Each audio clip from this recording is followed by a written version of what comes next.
Algunos crímenes son tan horribles que cautivan a toda una nación. Llevan a manifestaciones y ciudadanos exigiendo justicia y reformas para prevenir futuros sucesos. Este es uno de los crímenes que conmocionó a Bélgica. El sábado, 4 de mayo de 2019, a las 6:30 de la tarde, mientras el sol aún se estaba asentando en una tarde de verano, Julie Van Espen, de 23 años, partió de su casa en Schilde en bicicleta. Se dirigía hacia el oeste por la familiar ruta de 19 kilómetros o 12 millas hacia el sur de Amberes para cenar con amigos. Julie, una estudiante de maestría en Relaciones Internacionales y Diplomacia en la Universidad de Amberes, esperaba completar el viaje en menos de una hora. Su ruta la llevó a lo largo del Canal Albert, cruzando el puente a través del Parque Spoor Nord y continuando a través del Museo Aan de Strum y Cuisine hacia el sur. La preocupación surgió cuando Julie no llegó a su reunión planeada. Sus amigos, cada vez más preocupados e incapaces de establecer contacto, se comunicaron con sus padres a las 9 de la noche. Los padres alertaron de inmediato a la policía.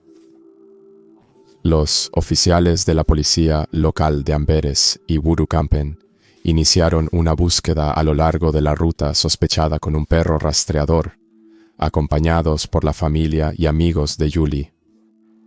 A pesar de sus esfuerzos, la oscuridad dificultó la búsqueda sin éxito. La búsqueda de Julie se reanudó temprano el 5 de mayo a lo largo de la misma ruta que se suponía debía tomar. Más amigos y familiares se unieron a la policía y su perro rastreador.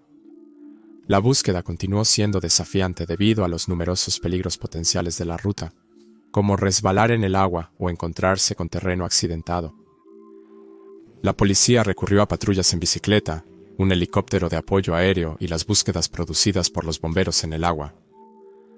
Al mismo tiempo, la Policía Federal examinó los videos de seguridad en la ruta de Julie.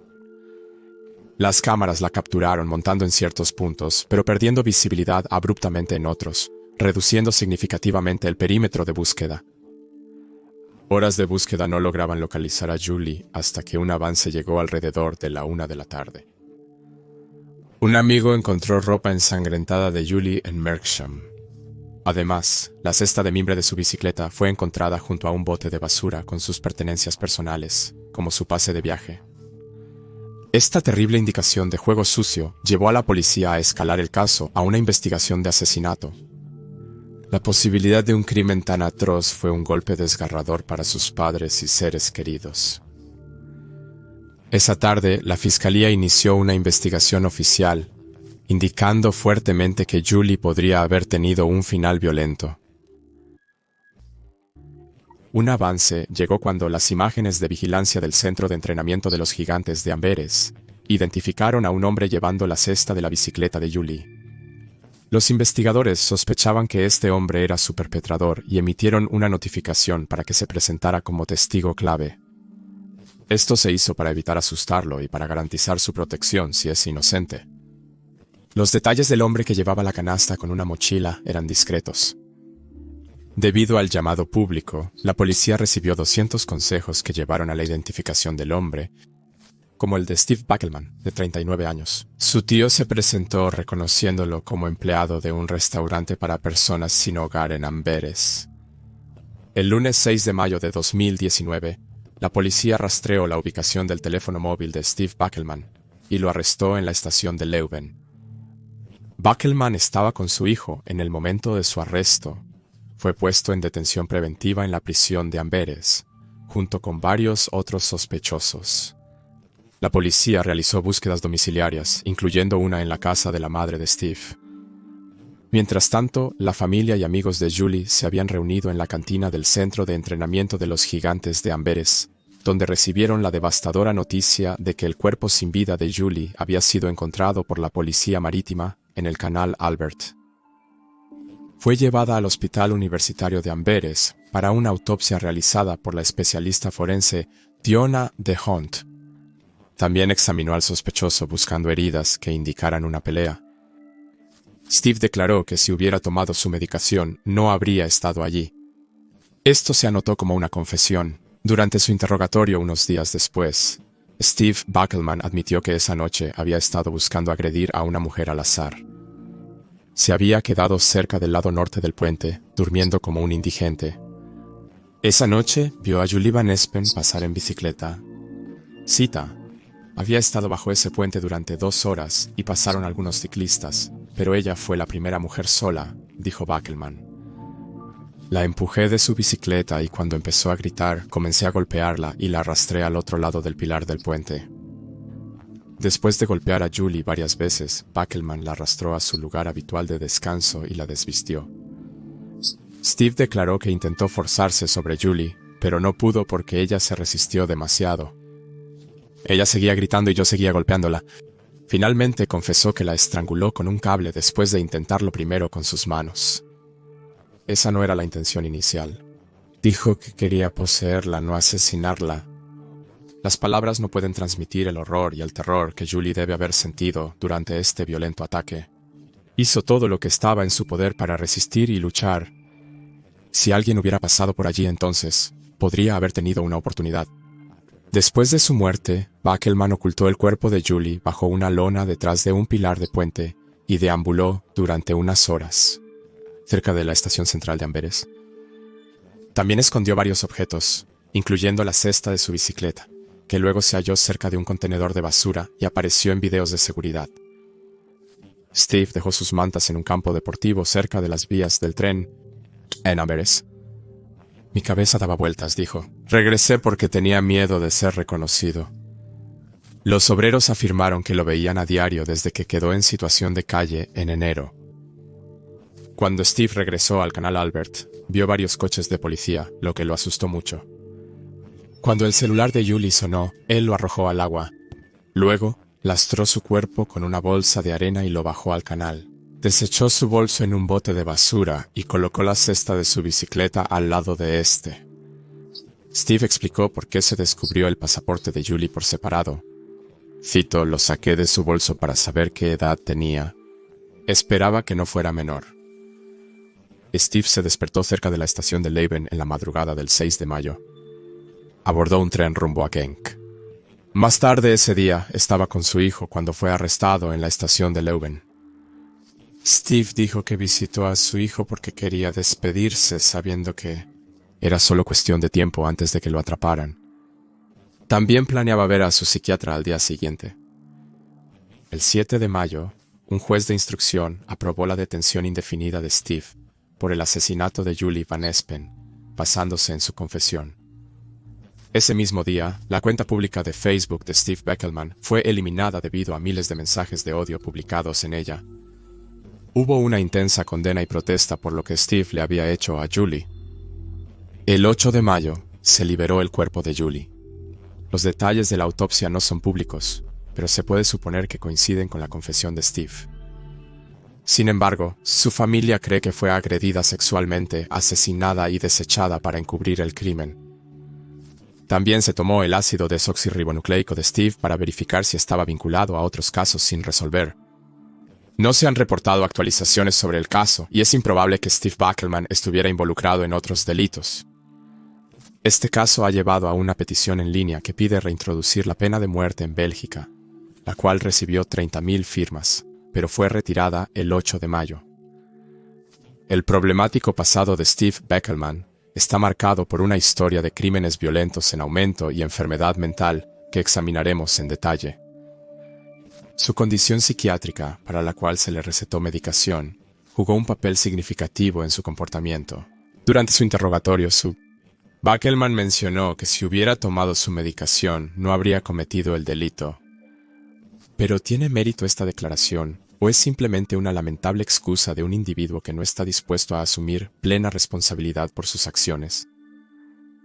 En 1999, Backelman tuvo su primer encuentro con la ley al comenzar a robar y vender autos. Después de al menos 22 robos de autos, fue arrestado y condenado a 12 meses de prisión, pero solo cumplió 2 meses. En junio de 2001, Backelman fue condenado a 18 meses de prisión por el Código Penal de Ypres, pero la mitad de su condena fue suspendida. Esto fue por un atropello y fuga con un Toyota Corolla robado en noviembre del año anterior. En este momento, Steve admitió que era adicto al éxtasis. Su violencia realmente escaló el 16 de marzo de 2004, cuando agredió sexualmente a una mujer de 58 años en su casa y robó su cartera, alegando que esto se debía a la influencia de la marihuana. Consiguió el contacto de la mujer mientras pedía limosna en D.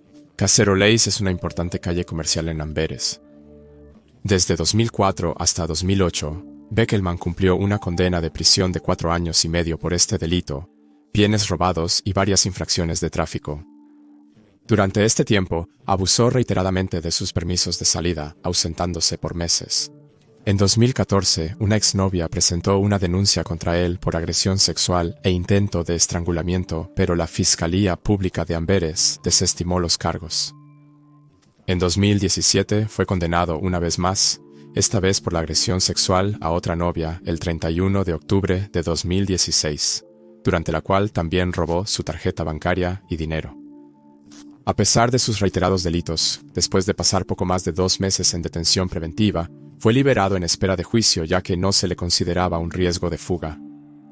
Más tarde se reveló que el juez desconocía sus intentos de escape anteriores porque no estaban incluidos en su expediente. Es impactante cómo Bélgica no mantuvo y compartió registros de delincuentes violentos reincidentes. Durante esta condena, Beckelman recibió 4 años de prisión en junio de 2017, pero apeló y se le permitió permanecer fuera de prisión, a pesar de que la Fiscalía aconsejó su arresto inmediato. El Tribunal de Apelaciones pospuso su caso varias veces debido a la falta de recursos y a la escasez de magistrados. Solo después de una inmensa presión pública derivada de su arresto por el brutal asesinato de Julie, su caso finalmente fue escuchado el 5 de junio de 2019. Esta vez, Steve Beckelman fue condenado a 5 años de prisión y 10 años de detención. Steve también tuvo una novia en Culeburgan hasta septiembre de 2018. Esta fue su última relación estable conocida. La exnovia quedó impactada por las acciones de Beckelman. Cita: cuando vi su foto en el aviso de búsqueda, no podía creer que fuera Steve. Parecía una persona completamente diferente, un monstruo. Para mí, él era muy suave, casi introvertido, dijo ella. Esto contrasta con la descripción que su padre y su tía hacen de Beckelman como un drogadicto con severos ataques de ira. Ella no sabía nada sobre su pasado. Nunca mencionó sus 2 agresiones sexuales previas. Me contó sobre el abuso que sufrió, diciendo que eso trastornó su mente. En septiembre de 2018 desapareció de repente. Cita: nunca volví a saber de él hasta que vi esa foto. Cree que escapó por poco de un destino similar. Cita: creo que escapé de lo peor. Quizás se marchó porque percibió que algo se gestaba que podría haberlo conducido a lastimarme. Jean-Pierre, tío de Steve, habló sobre la vida problemática y el camino criminal de su sobrino.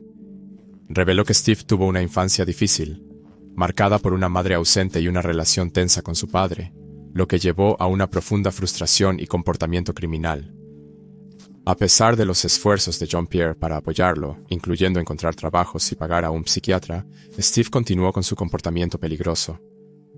Jean-Pierre señaló que Steve minimizaba constantemente sus crímenes, ignorando las órdenes del tribunal de tomar su medicación, pero el fallo más flagrante fue dejar a un violador conocido, condenado, violento e impulsivo sin su medicación y libre para deambular. Muchos afirman que esto llevó indirectamente al trágico final de Julie Van Espen en mayo de 2019. El padre de Steve Beckelman, quien prefiere permanecer anónimo, no es su padre biológico, sino su padre legal. Rompió el contacto hace años, reflexionando sobre los eventos recientes. Dijo, citando: lo que escucho ahora es horrible, para la familia de la chica, sus amigos, para todos. Pero no me sorprende. Steve ha sido condenado varias veces. Cuando pierde el control, realmente pierde el control. Los problemas de Steve comenzaron temprano en la vida. Él mismo es una víctima de agresión sexual. Fue manoseado de manera inapropiada cuando solo tenía 4 años. Y esa es la forma más suave de decirlo, si entiendes lo que estoy diciendo. Su padre dijo: se presentó una queja, pero nunca se condenó. Odiaré a ese hombre para siempre, reveló. Esto llevó a Steve a volverse violento. Era imposible vivir con él. Estuvo en instituciones psiquiátricas desde los 12 años. Apenas lo veía ya, porque simplemente no iba bien. Solo escuchaba sobre él cuando había problemas de nuevo. La institución en Gang, donde se estaba quedando, me llamó un día para que viniera a buscarlo porque no podían manejarlo. Para aliviar su dolor, Steve recurrió a las drogas y se hizo adicto. Las reflexiones de su padre pintan un cuadro de una vida marcada por un trauma temprano y un dolor no abordado, lo que lleva a un ciclo de violencia y adicción. Es un recordatorio del profundo impacto del trauma no tratado y la importancia de la intervención temprana. A finales de mayo de 2021, el caso de asesinato de Julie Van Espen llegó a la Fiscalía. A inicios de julio, el Servicio de Fiscalía Pública optó por judicializar el caso. Durante la audiencia preliminar el 12 de noviembre de 2021, el abogado de la familia Van Espen, John Mays, solicitó un juicio a puerta cerrada que se concedió a pesar de las objeciones de la Asociación Flamenca de Periodistas.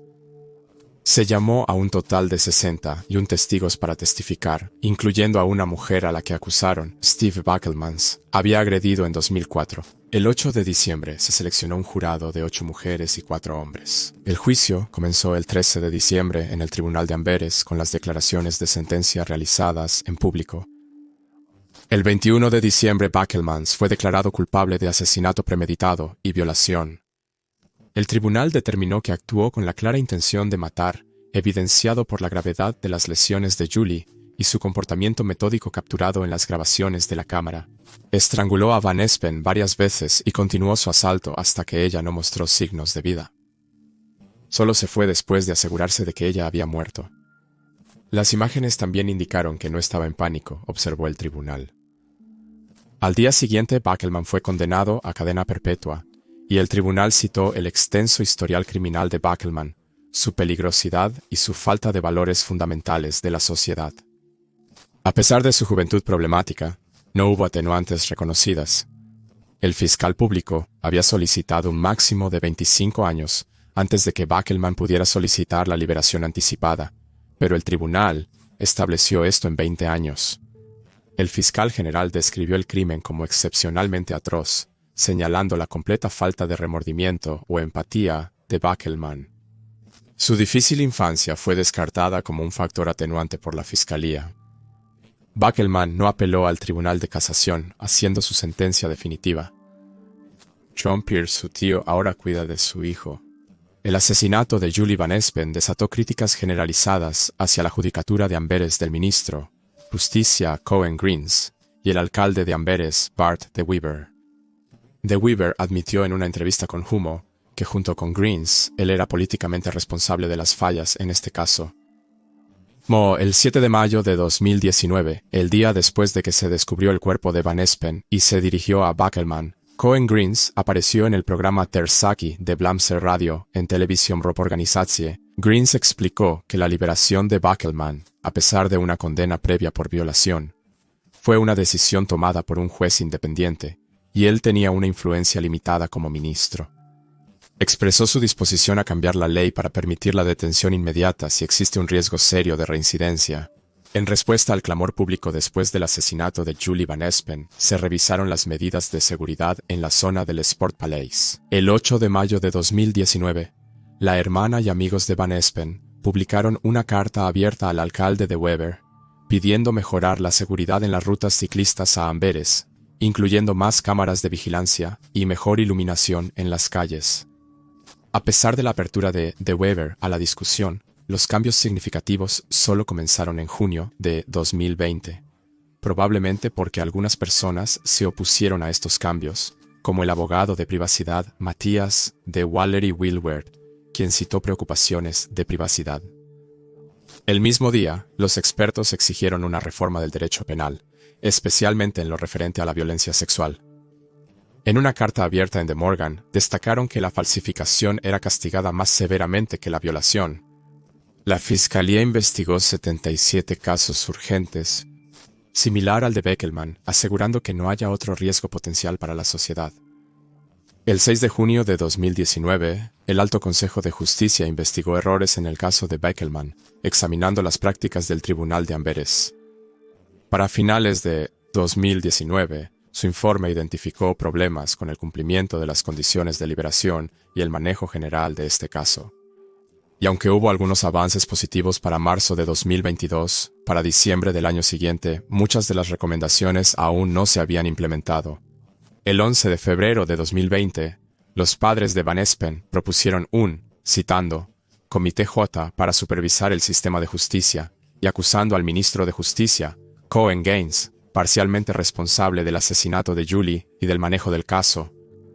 4 años después de la muerte de Julie, y a finales de 2023, la familia de Julie criticó la actitud del Alto Consejo de Justicia y pidió acciones disciplinarias extendidas contra los magistrados que no cumplían con sus deberes. También demandaron al Estado belga por fallo sistemático de justicia, buscando una disculpa y compensación simbólica. El asesinato de Julie Van Espen condujo a reformas significativas en el manejo de la violencia sexual en Bélgica. La familia de Julie Van Espen fundó Missie Julie para abogar por la reforma judicial. Y este caso atrajo tanta atención pública que Julie Van Espen se convirtió en el segundo término más buscado en Google en Bélgica en 2019. A pesar de todo lo que ha sucedido, debemos recordar a Julie Van Espen como una joven con un futuro brillante, arrebatada de nosotros por alguien que nunca debería haber estado libre para dañar a otros. Que en paz descanses, Julie. Encuentra una lista de reproducción de mis casos en pantalla. Recuerda darle me gusta a este video y suscribirte para recibir notificaciones. Soy Víctor, gracias por tu apoyo.